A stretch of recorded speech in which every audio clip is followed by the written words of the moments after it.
Hello students, स्वागत है आप सबका हमारे यूट्यूब चैनल पे। मेरा नाम है रिचा। आज हम डिस्कस करेंगे हिंदी व्याकरण से संबंधित 40 अलग अलग क्वेश्चंस के बारे में।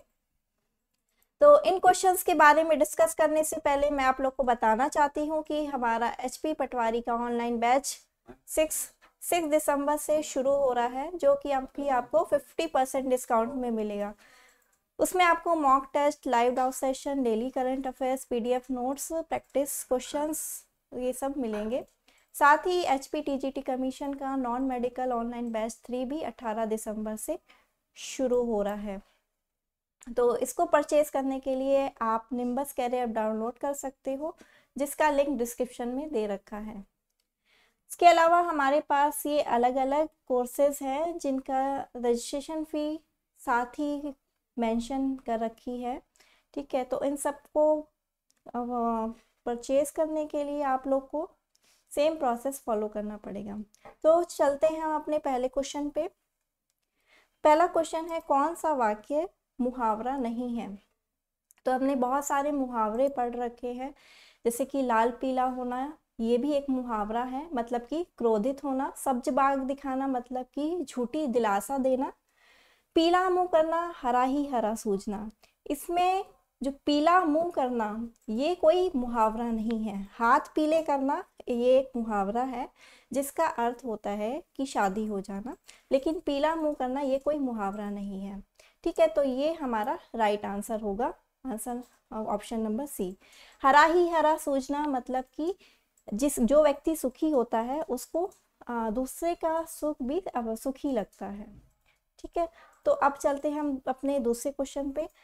निम्नलिखित शब्दों में से कौन सा शब्द संज्ञा है? क्रुद्ध, क्रोध, क्रोधी या क्रोधित? तो यहाँ पे हमें संज्ञा शब्द बताना है। क्रोधी जो है वो एक विशेषण है, क्रोधी व्यक्ति। ठीक है, यहाँ पे क्रोध शब्द जो है वो होगा मुहावरा। ठीक है, तो यहाँ पे हमने ऑप्शन नंबर बी को टिक कर दिया है। जो शब्द है क्रोध, वो भाववाचक संज्ञा होगा। अब चलते हैं हम अपने तीसरे क्वेश्चन पे। निम्नलिखित में से कौन सा युग्म सही है? ठीक है, तो यहाँ पे हमें बताना है कौन सा युग्म जो है सही है। प्राण, प्राणों, दर्शन, दर्शनों, मुनि, मुनियों, दाम, दामों। तो देखो यहाँ पे प्राण, दर्शन और दाम, ये जो होते हैं उसका एक वचन और बहुवचन सेम ही होगा। ठीक है, दाम का दामों नहीं होगा। ठीक है, एक प्राण भी, उसने अपने प्राण त्याग दिए, तो ये एक बहुवचन की तरह प्रयोग में हो रहा है। ठीक है, भगवान ने दर्शन दिए, तो यहाँ भी दर्शन का बहुवचन जो होगा दर्शन ही होगा। ठीक है, तो ऑप्शन सी हमारा सही होगा। मुनि जो है उसका बहुवचन मुनियों होगा। अब चलते हैं हम अपने चौथे क्वेश्चन पे।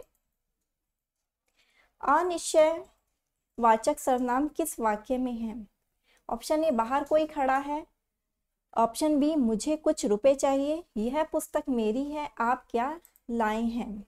तो यहाँ पे देखो अनिश्चय वाचक सर्वनाम क्या होते हैं जिसमें अनिश्चितता प्रकट होती है।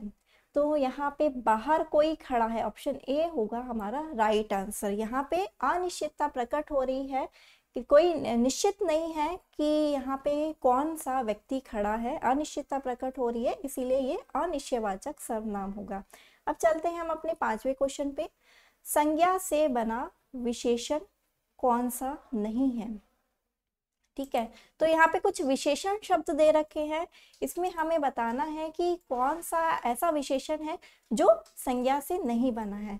तो धार्मिक जो है संज्ञा से बना है, जिसकी संज्ञा होगी धर्म, धर्म से बना है धार्मिक। ठीक है, रोग से बना है रोगी, रूपवान से बना है, रूपवान बना है रूप से। ठीक है, लेकिन लिखित यहाँ पे ऑप्शन नंबर बी जो होगा वो राइट आंसर होगा, क्योंकि लिखित जो है यहाँ पे क्रिया है। ठीक है, लिखना क्रिया है, लिख धातु जो है वो धातु क्रिया है, तो इसीलिए यहाँ पे ये विशेषण से नहीं, ये संज्ञा से नहीं बना है। ठीक है, अब चलते हैं हम अपने छठे क्वेश्चन पे। घना का विशेषण क्या होगा? घनाकार, घनी, घनघोर या घनयुग? तो घना जो है यहाँ पे हमें उसका विशेषण बताना है, तो ऑप्शन सी हमारा राइट आंसर होगा, घनघोर। घनघोर का मतलब होता है भयानक। फिर चलते हैं हम अपने 7वें क्वेश्चन पे। संज्ञा से बना हुआ विशेषण नहीं है, मानवीय, नाटकीय, स्वकीय या वित्तीय। तो देखो जब हम यहाँ पे ईय प्रत्यय जो है, ईय प्रत्यय लगा के विशेषण शब्द बनाए हुए हैं, ठीक है। मानव जो है इसका मूल शब्द हो गया और ईय प्रत्यय है मानव का, मानव से बन गया मानवीय, नाटक से बन गया नाटकीय, ठीक है, वित्त से बन गया वित्तीय और स्व से बन गया स्वकीय। तो यहाँ पे मानव, नाटक, वित्त जो है वो विशेषण शब्द है, लेकिन स्व शब्द जो है वो विशेषण नहीं है, वो संज्ञा, ठीक है, वो है सर्वनाम, ठीक है। स्व जो है यहाँ पे सर्वनाम होगा। फिर चलते हैं हम अपने 8वें क्वेश्चन पे। पुराण शब्द में एक प्रत्यय लगाने पर कौन सा शब्द बनता है? पुराणिक, पौराणिक, पौराणिक या पुराणिक। तो यहाँ पे हमें वर्तनी देखनी है।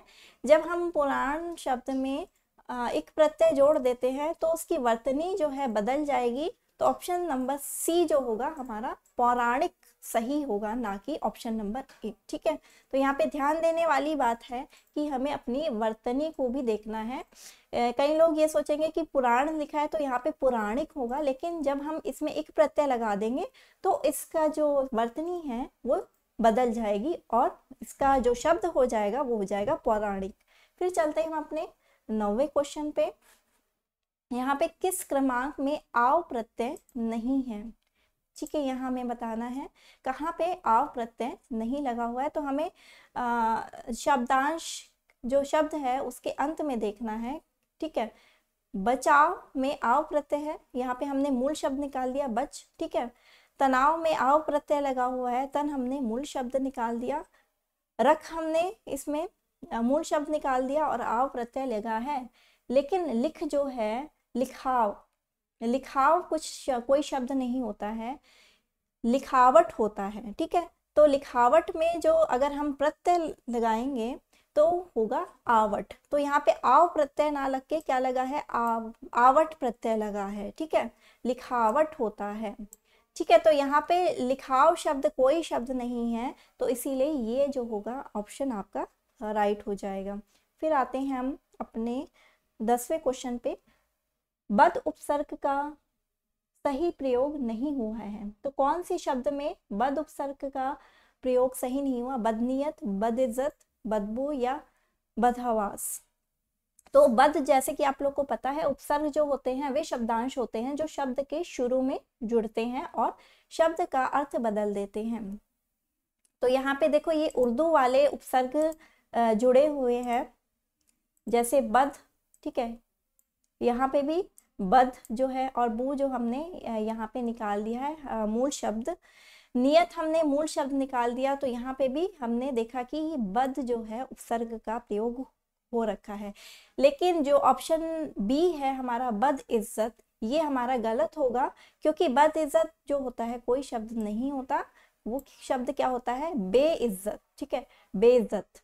तो यहाँ पे बे उपसर्ग लगा है, ना कि बद उपसर्ग लगा है, इसीलिए ऑप्शन नंबर बी हमारा राइट आंसर होगा। फिर आते हैं हम अपने 11वें क्वेश्चन पे। कौन सा उपसर्ग आचार शब्द से पहले लगने पर उसका अर्थ जुल्म हो जाता है? तो हमें आचार जो है मूल शब्द पहले से यहाँ पे दे रखा है और हमें बताना है कि कौन सा ऐसा उपसर्ग लगाएं जो हमारा अर्थ बदल जाए और हो जाए वो उसमें जुल्म में हो जाए। तो जुल्म को हम क्या कहते हैं, अत्याचार, ठीक है। तो अत्याचार में जो उपसर्ग लगेगा, जब हम इसको शब्द को अलग करेंगे तो हमारा उपसर्ग क्या आएगा, अति। अति प्लस आचार जो होगा वो होगा अत्याचार। लेकिन यहाँ पे देखो कई लोग कंफ्यूज होंगे दुर उपसर्ग में भी कि दुराचार भी हो सकता है, लेकिन दुराचार जो होता है, दुराचार का मतलब होता है बुरा आचार, ठीक है, बुरा व्यवहार। तो यहाँ पे हमें जुल्म का मतलब बताना है, ना कि बुरा व्यवहार के बारे में बताना है। तो ऑप्शन बी जो होगा हमारा सही होगा, ठीक है, अत्याचार। फिर आते हैं हम अपने 12वें क्वेश्चन पे। इनमें से कौन सा संधि विच्छेद सही नहीं है? सुर प्लस ईश सुरेश, राम प्लस ईश रमेश, महा प्लस ईश महेश, नाग प्लस ईश नागेश। तो देखो यहाँ पे राम प्लस ईश रमेश नहीं होगा, यहाँ पे होगा रमा प्लस ईश। ठीक है, देखो यहाँ पे रमेश, यहाँ पे रमेश जो है आ की मात्रा नहीं दे रखी है, तो हम संधि विच्छेद में जब करेंगे तो यहाँ पे आ की मात्रा दे रखी है, तो ये हमारा गलत हो जाएगा।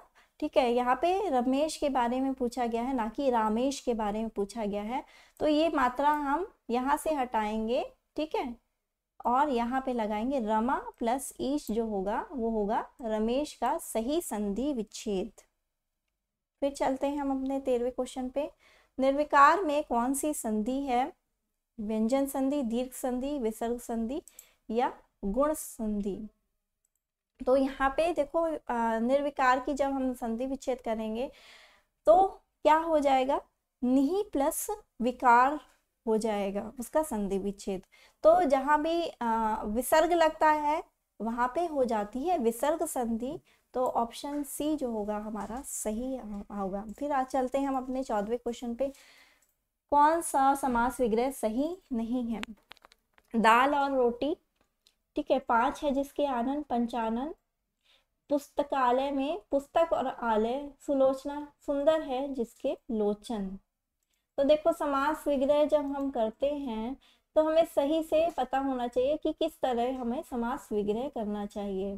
ठीक है, तो यहाँ पे पुस्तकालय जो है यहाँ पे समास विग्रह गलत कर रखा है। ठीक है, यहाँ पे होगा पुस्तक का आलय। आलय का मतलब होता है स्थान, पुस्तकों को रखने का स्थान। तो यहाँ पे जब समास विग्रह होगा तो ये पुस्तक और आलय की जगह क्या लिखा जाएगा? पुस्तक के लिए आलय। ठीक है, पुस्तक का आलय या पुस्तक के लिए आलय, तो यहाँ पे होगा तत्पुरुष समास लगा हुआ है। ठीक है, तो ये समास विग्रह गलत कर रखा है, तो ऑप्शन सी हमारा सही होगा। फिर आते हैं हम 15वें क्वेश्चन पे। संधि और समास में क्या समानता है?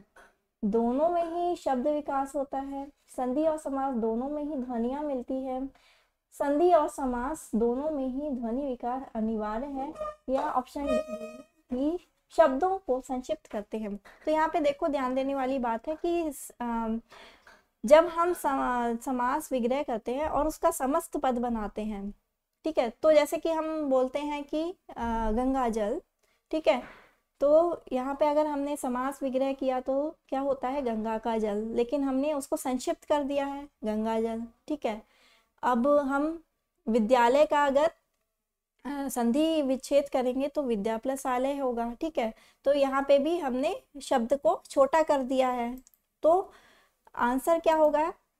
ऑप्शन डी जो होगा हमारा राइट आंसर होगा। दोनों ही शब्दों को संक्षिप्त करते हैं, चाहे संधि हो या समास हो। ठीक है, यहाँ पे संधि विच्छेद और समास विग्रह के बारे में नहीं पूछा गया, यहाँ पे पूछा गया संधि और समास में क्या समानता है। तो दोनों ही जो है शब्दों को संक्षिप्त कर देते हैं। संक्षिप्त का मतलब होता है छोटा कर देना। ठीक है, तो हमारा राइट आंसर होगा ऑप्शन नंबर डी। फिर आते हैं 16वें क्वेश्चन पे। रात का पर्यायवाची शब्द है? धाम, त्रियामा, अमीय या पयस? तो ऑप्शन बी होगा हमारा राइट आंसर। रात को हम निशा भी बोलते हैं, रात्रि भी बोलते हैं, त्रियामा भी बोलते हैं। फिर आते हैं हम अपने 17वें क्वेश्चन पे। निम्न में से सागर का पर्यायवाची शब्द नहीं है? जलधि, सरोवर, समुद्र, निरधि। तो सागर को हम समुद्र भी बोलते हैं और निरधि भी बोलते हैं, जलधि भी बोलते हैं। तो मैंने आपको एक शॉर्ट वीडियो में बताया था कि आप लोग को जल के जो है पर्यायवाची याद कर ले देने हैं, उनमें द लगा देना है तो आपको बादल के पर्यायवाची याद हो जाएंगे, ज लगा दोगे तो आपको कमल के पर्यायवाची याद हो जाएंगे।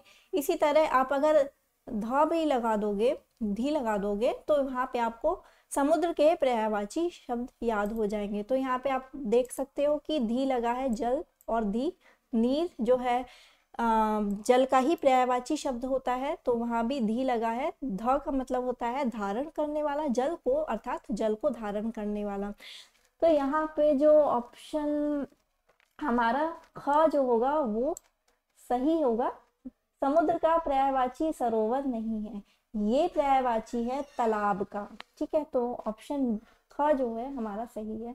फिर आते हैं 18वें क्वेश्चन पे, अतिवृष्टि का विलोम शब्द क्या होगा? अल्पवृष्टि, लघु वृष्टि, अनावृष्टि या न्यून वृष्टि।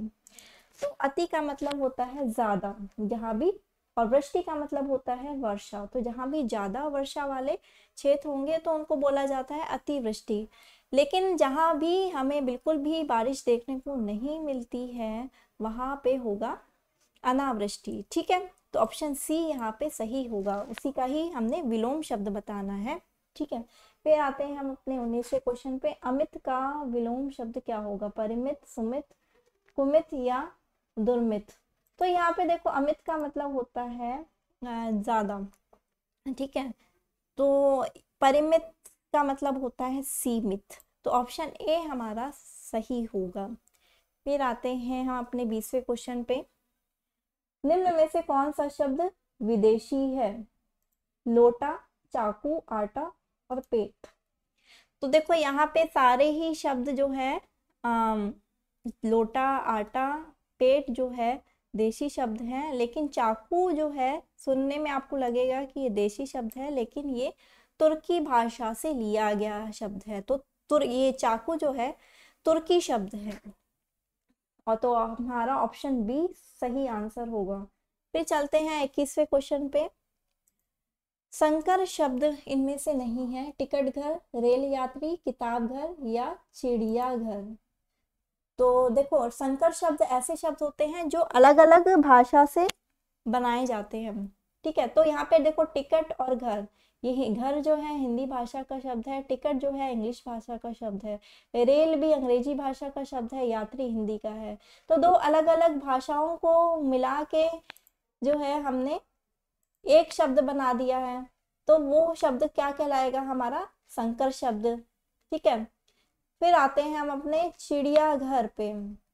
यहाँ पे देखो चिड़िया और घर दोनों ही हिंदी भाषा के शब्द हैं, तो इसीलिए ऑप्शन डी हमारा जो है संकर शब्द नहीं, ये होगा हमारा यौगिक शब्द। यहाँ पे किताब घर जो है, किताब अरबी भाषा का शब्द है और घर हिंदी भाषा का शब्द है, तो एक विदेशी है और एक देशी शब्द है। तो दो अलग अलग भाषाओं को हमने सम्मिलित करके एक नया शब्द बना दिया है। लेकिन यहाँ पे देखो ध्यान देने वाली बात है कि चिड़िया और घर दोनों ही हिंदी भाषा के शब्द है।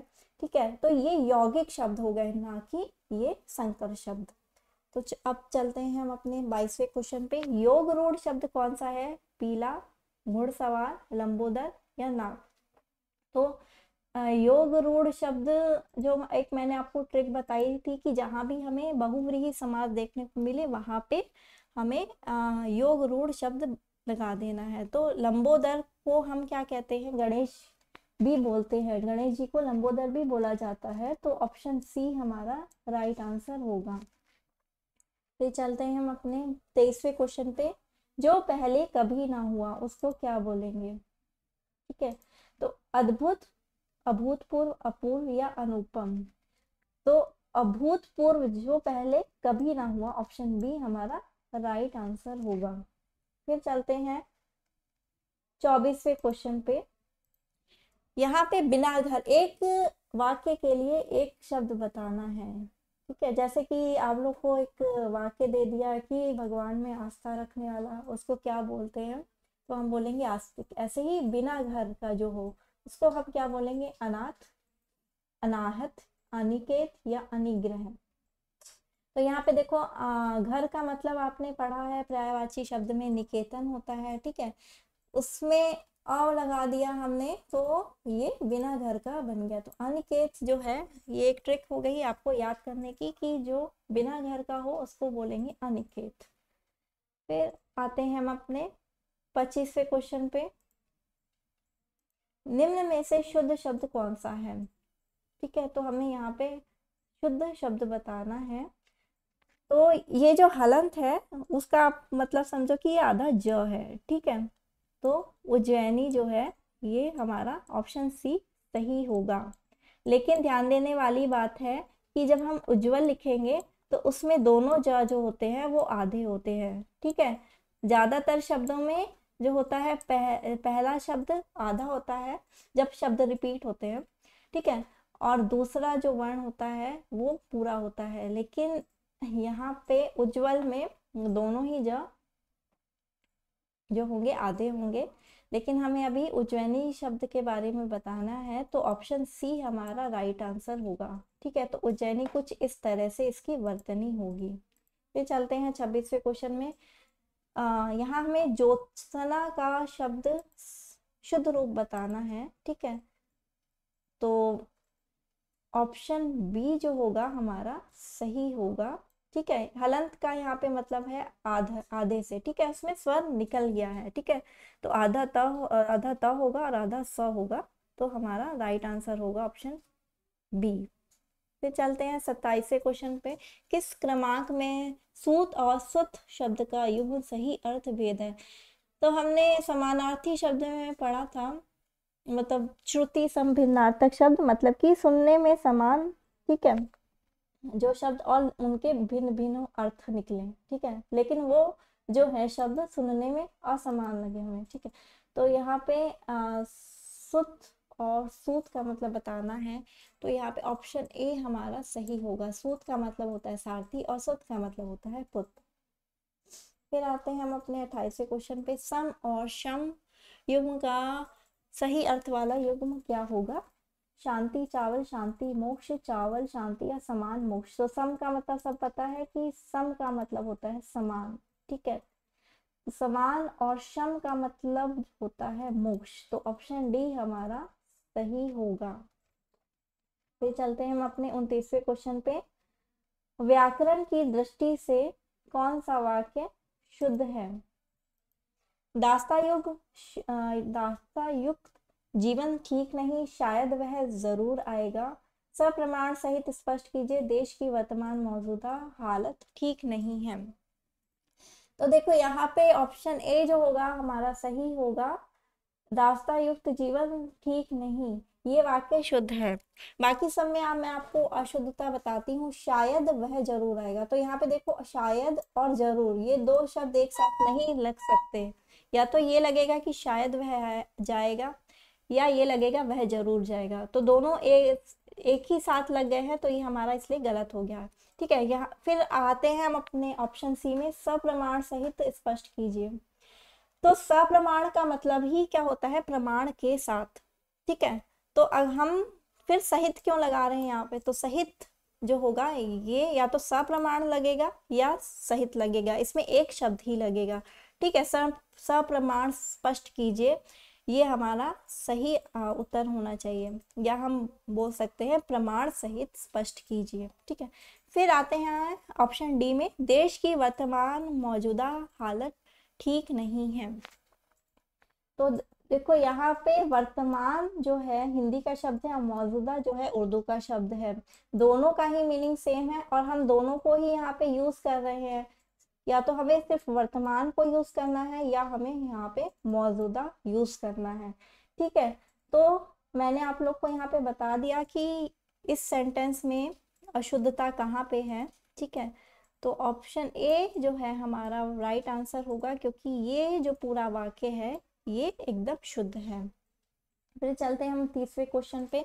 पत्र का अनेकार्थक शब्द समूह में सही युग्म हमें बताना है। ठीक है, तो यहाँ पे होगा, पत्र को हम क्या बोलते हैं? चिट्ठी भी बोलते हैं, पत्ता भी बोलते हैं और पंख भी बोलते हैं, तो ऑप्शन बी जो होगा हमारा सही होगा। फिर चलते हैं हम 31वें क्वेश्चन पे। इनमें से किस सन में स्वर की मात्रा संबंधी अशुद्धि है? किस शब्द में? तो हमें बताना है कि मात्रा से संबंधित जो है अशुद्धि कहाँ पे है। गृहिणी, सरोजनी, अहिल्या या प्रदर्शनी। तो यहाँ पे ऑप्शन डी होगा हमारा राइट आंसर।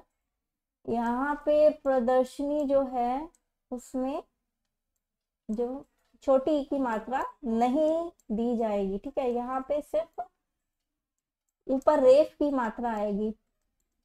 प्रदर्शनी कुछ इस तरह से लिखा जाएगा, वर्तनी जो है इसकी कुछ इस तरह से होगी, तो यहाँ पे ये अशुद्ध दे रखा है, इसीलिए ये ऑप्शन डी सही होगा।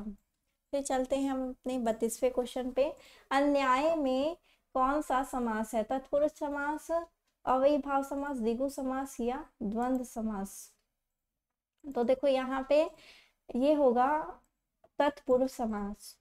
आपने पढ़ा होगा तत्पुरुष के समास के भेदों में होता है नए समास। ठीक है, नए समास में क्या होता है कि जो उपसर्ग दिया जाता है वो अ होता है या अन होता है। जैसे कि हम बोल दें अनुपयोगी, तो वहां पे अगर हम समास विग्रह करेंगे तो क्या होगा, न उपयोगी। तो यहाँ पे देखो, जहां भी आपको ना देखने को मिले या आपको पता चले कि ये जो है उपयोगी शब्द का विलोम शब्द बना रहा है, जैसे कि अनुपयोगी। अब देखो यहाँ पे अन्याय हमें पता है न्याय का ही विलोम शब्द है। ठीक है, और यहाँ पे अ उपसर्ग हमें देखने को मिल गया। तो ये एक ट्रिक है कि हम बता सकते हैं कि ये कौन सा समास है। ठीक है, तो यहाँ पे तत्पुरुष समास आएगा, तो ऑप्शन ए हमारा सही होगा। फिर आते हैं 33वां क्वेश्चन। परंपरा से चली आई बात या कथा शब्द में से अनेक शब्दों के लिए एक शब्द चुनिए। तो यहाँ पे हमें इसके लिए एक शब्द बताना है, पारंपरिक, अनुश्रुति, रूढ़िगत या जनश्रुति। तो यहाँ पे ऑप्शन बी हमारा राइट होगा, अनुश्रुति जो होगा वो सही आंसर होगा। फिर आते हैं हम अपने 34वें क्वेश्चन पे। किसी के गुण दोषों का सम्यक रूप से विवेचन करना उसको क्या बोलते हैं, अनुवाद, समालोचना, आलोचना या प्रत्यालोचना। तो आलोचना में क्या होता है, सिर्फ हमें दोष के बारे में बताते हैं। ठीक है, अनुवाद में क्या होता है, हम सिर्फ किसी भाषा को दूसरी भाषा में बदलते हैं। ठीक है, लेकिन समालोचना जो होता है उसमें हम गुण और दोषों का समान रूप से विवेचन करते हैं। विवेचन का मतलब होता है एनालिसिस करते हैं। ठीक है, फिर चलते हैं 35वें क्वेश्चन पे। वह बाजार गया क्योंकि उसे कपड़ा खरीदना था। तो यहाँ पे आपको वाक्य भेद बताने हैं। सरल वाक्य है ये, संयुक्त वाक्य है, मिश्रित वाक्य है या इनमें से कोई नहीं। तो देखो यहाँ पे क्योंकि शब्द जोड़ दिया है। क्योंकि शब्द जो है उससे दो सेंटेंस जुड़ रहे हैं। कौन सा, एक वह बाजार गया, उसे कपड़ा खरीदना था। तो ये दोनों सेंटेंस जो है अपने आप में ही स्वतंत्र है। ठीक है, एक दूसरे पे आश्रित नहीं है। ठीक है, दो स्वतंत्र वाक्यों को कौन सा शब्द जोड़ रहा है, क्योंकि जो है शब्द जोड़ रहा है। तो ये होगा संयुक्त वाक्य। ठीक है, मिश्रित वाक्य में क्या फर्क है। ठीक है, मिश्रित वाक्य में ये फर्क है कि दोनों जो वाक्य होते हैं वो एक दूसरे पे आश्रित होते हैं, लेकिन संयुक्त वाक्य में जो दो वाक्य होते हैं वो स्वतंत्र होते हैं और एक दूसरे पे आश्रित नहीं होते, लेकिन उसको जो और से, तथा से, क्योंकि से, इसलिए से जोड़ा जाता है या किंतु से भी जोड़ा जाता है। लेकिन ध्यान देने वाली बात ये है कि ये जो दो वाक्य हमने निकाले हैं, अलग किए हैं, वो एक दूसरे से स्वतंत्र हैं, कोई आश्रित नहीं है एक दूसरे पे। ठीक है, फिर चलते हैं 36वें क्वेश्चन पे। जनक शब्द का अन्य रूप है। तो यहाँ पे हमें जनक शब्द का स्त्रीलिंग बताना है, तो ऑप्शन सी हमारा सही होगा, जननी, जानकी या जनिका या जनका। तो ऑप्शन सी हमारा सही होगा। जननी मतलब कि माँ, जिसको हम माँ भी बोलते हैं, जन्म देने वाली। ठीक है, तो फिर आते हैं हम अपने 37वें क्वेश्चन पे। यदि सही दिशा में परिश्रम करोगे तो अवश्य सफल हो जाओगे। ठीक है, तो यहाँ पे हमें बताना है फिर से कि कौन सा वाक्य है, सरल वाक्य है, ये संयुक्त वाक्य है, मिश्रित वाक्य है या इनमें से कोई नहीं। तो देखो, जब हम सेंटेंस अलग करते हैं, ठीक है, यदि सही दिशा में परिश्रम करोगे अवश्य सफल हो जाओगे, तो शब्द जो है इस सेंटेंस को, इन दो सेंटेंस को आपस में जोड़ रहा है।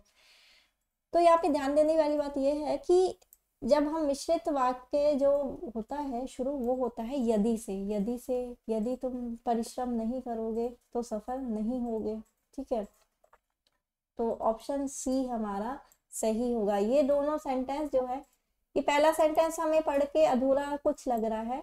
ठीक है, यदि सही दिशा में परिश्रम करोगे, तो ये सेंटेंस जो है पढ़ के हमें कुछ अधूरा सा लग रहा है, तो इसको जोड़ के ही ये पूरा हो रहा है, अवश्य सफल हो जाओगे, ठीक है। लेकिन संयुक्त वाक्य में क्या हो रहा था कि दोनों सेंटेंस अलग अलग रूप से स्वतंत्र थे, ठीक है, कोई भी एक दूसरे पे आश्रित नहीं था। और यहाँ पे एक दूसरे पे आश्रित है, इसीलिए यहाँ पे क्या होगा, मिश्रित वाक्य होगा। तो ऑप्शन सी हमारा सही होगा। फिर है 38वां क्वेश्चन, तेली का बैल होना का अर्थ क्या है। यहाँ हमें एक मुहावरा दे रखा है, उसका हमें अर्थ बताना है। बुरी तरह काम में लगे रहना, काम करने से बहाना करना, मन लगाकर काम नहीं करना, या निर्धन होना। तो ऑप्शन ए हमारा सही होगा, बुरी तरह काम में लगे रहना जो है इसका सही अर्थ होगा। फिर है नेक्स्ट क्वेश्चन, कमला ने शांति को पुस्तक दी, इसमें कौन सी क्रिया है। तो क्रिया के हमने भेद पढ़े थे, अकर्मक होता है, स्वकर्मक होता है, ठीक है।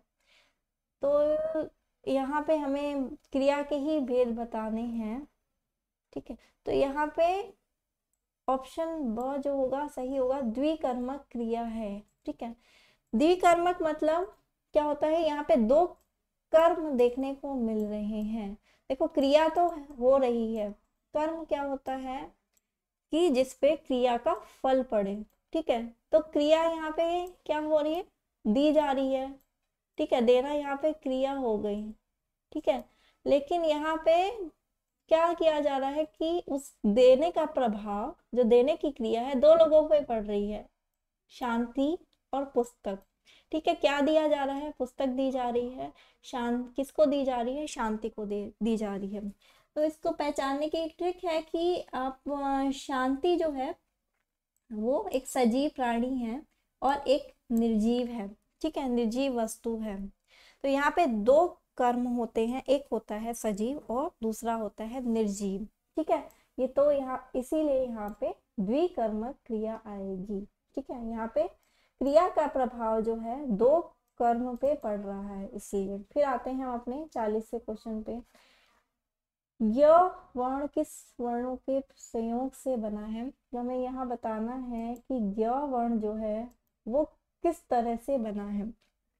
आपने संयुक्त व्यंजन के बारे में पढ़ा होगा, ठीक है, छ त्र ज्ञ ये सारे जो होते हैं संयुक्त व्यंजन होते हैं। तो यहाँ पे हमें ज्ञ जो है इसके बारे में बताना है, तो ऑप्शन डी जो होगा वो हमारा सही होगा, ठीक है। यहाँ पे ध्यान देने वाली बात है कि हलंत का प्रयोग करना है, ज और य मिलके बनाते हैं ज्ञ, ठीक है। आई होप आप लोग को ये सेशन अच्छा लगा होगा, तो इसको लाइक और शेयर करना ना भूलें। तो ये ख़त्म करने से पहले मैं आप लोग को एक बार फिर बताना चाहती हूँ कि हमारा HP पटवारी का बैच 6 शुरू हो रहा है 6 दिसंबर से, जो आपको अभी 50% ऑफ पे मिलेगा, ठीक है। और हमारा HPTGT कमीशन का नॉन मेडिकल ऑनलाइन बैच 3 18 दिसंबर से शुरू हो रहा है। को परचेज करने के लिए आप लोग को निम्बस कैरी ऐप डाउनलोड करना पड़ेगा, जिसका लिंक डिस्क्रिप्शन में दे रखा है, या आप इस नंबर पे कॉल करके पूछ सकते हो। इसके अलावा हमारा ऑनलाइन बैच जो है ये सारे कोर्सेस हैं, इसके साथ ही यहाँ पे रजिस्ट्रेशन फी मेंशन कर रखी है, ठीक है। तो इसके लिए भी आप लोग को सेम प्रोसेस फॉलो करना पड़ेगा। तो आप हमें इंस्टाग्राम पे फॉलो कर सकते हैं, टेलीग्राम पे एक यूज़फुल ग्रुप बना हुआ है, आप उसको ज्वाइन कर सकते हो, या किसी भी तरह की पूछताछ के लिए आप हमें इस नंबर पे कॉल कर सकते हो। Thank you so much.